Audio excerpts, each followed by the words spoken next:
Pour faire évoluer le monde, on a besoin d'impact massif et rapide. Donc, d'écopreneurs libérés et vraiment inspirants. Et tout ça, c'est pas inné, on le devient, on l'apprend en fait. Un des outils qui peut permettre à tout le monde de cheminer vers cet écopreneur, c'est la PNL.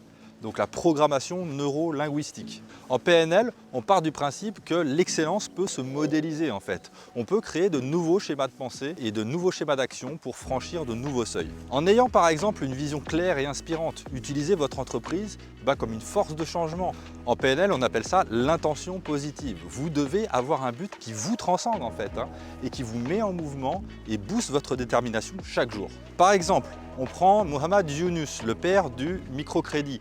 Sa force repose sur une croyance inébranlable qu'il a inscrite en son fort intérieur qui est que la pauvreté n'est pas une fatalité. Chacun a en lui les ressources pour s'en sortir. Cette conviction profonde en fait lui a permis de transformer la vie de millions de femmes et d'hommes. Vous, quelle est justement la croyance limitante que vous pourriez lâcher pour démultiplier votre pouvoir d'agir? Pierre Rabhi, pionnier de l'agroécologie, quel est son moteur? Eh bien, une écologie intérieure solide comme un roc par la méditation, le contact avec la terre. Il a cultivé la paix en lui et ça s'est reflété dans ses projets, sobres, résilients, porteurs d'espérance. Vous pouvez aussi faire de votre écologie personnelle le terreau de votre mission et clarifier son intention positive en bousculant vos croyances, en cultivant votre écologie intérieure, et la PNL peut être un excellent outil pour vous y aider.